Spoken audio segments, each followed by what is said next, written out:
Hi, Tony McCone, Director and Principal Consultant, McCone Consultancy. In this video blog, I'm going to be talking to you about the importance of documenting changes to the terms and conditions of your existing employees. Now, this changing of terms and conditions is called a variation process. So your employment agreement should have a clause in there which says that either party may vary the terms and conditions of employment. However, those variations will only have effect upon both parties signing and dating the variation. So that means you've got to have a variation in writing. You can't just have it verbally. So this video is going to take you through a very basic process for documenting that variation. And as a way of example, I'm going to use some legislative-driven changes which enhance terms and conditions for employees. So last year, the Holidays Act was amended to increase the minimum number of sick days an employee can have from 5 to 10 days a year, and it also extended the bereavement leave for employees or their partners where they suffer from a loss due to miscarriage or stillbirth. So they can now have a minimum of 3 days bereavement leave in those sad circumstances. And then of course in April this year there was a further change to the public holidays which saw a 12th public holiday, Matariki, which comes into force this year, and the first time we get to celebrate that as a public holiday will be Friday the 24th of June. So in this example of a variation process, we're going to document in a very basic way those changes. So on screen you can see a letter, a template letter, which you can use to give to your employees. Obviously you're going to put their name in there, and there'll be a letter for each employee, your company details, and of course you will also set out what those terms and conditions which you are proposing to change are.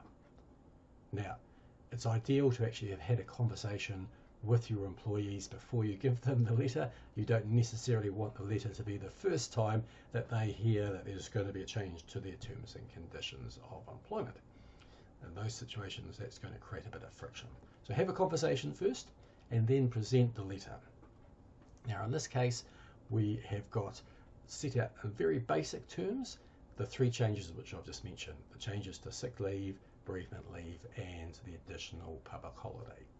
Now you want to ensure that when you write a variation which is legislatively driven, as these 3 are, in specific terms. So I've kept it very brief here just by way of example, but you should document the actual change to the specific clause in the individual's employment agreement. So be very specific about the change and tie it into the individual. So this is an example only. That's my caveat here. Now also in this letter you should make it very clear that the only changes are those which you are proposing to vary, and that all other terms and conditions of the employment agreement remain the same. This is because you're not offering a new employment agreement, you're just offering to change, you're proposing to change certain terms and conditions, and those certain terms and conditions are the ones you've set out in the letter. You need to make sure the employee has time to consider the offer, seek some independent advice if they so wish, and if they have any questions for you, that they have an opportunity to discuss and go through those questions with you before they sign the letter off. You should also ensure that the variation has a time limit on it. You shouldn't leave it open-ended, so you might put a week, 10 days, whatever is appropriate for the circumstances, but put a time frame for them to consider and respond to the variation. And if they don't respond to the variation within that time frame, the offer lapses.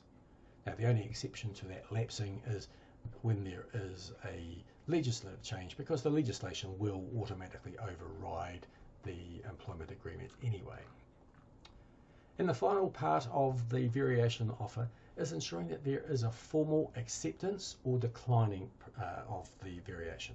So here in this example, we set out the employee name, that they acknowledge that they've read the terms and conditions of the variation as you have proposed, that they've had the opportunity to seek some independent advice, and crucially they either accept or decline the offer of the variation.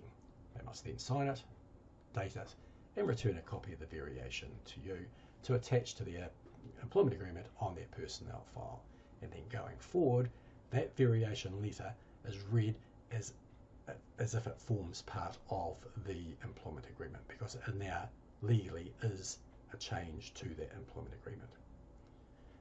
If you do all those steps, have that documentation in place, then you'll find that you have complied with your obligations to ensure that you have a full record, I should say, of the terms and conditions and any changes which you have proposed and the employee has agreed to. Now equally, you could use a letter like this for a variation which the employee raises. Not all variations necessarily have to be raised by the employer. If the employee has raised some changes for you to consider and you have agreed to those, you should set them out in a letter like this as well, again to ensure that there is a document which records that you have both agreed and accepted the changes which have been proposed.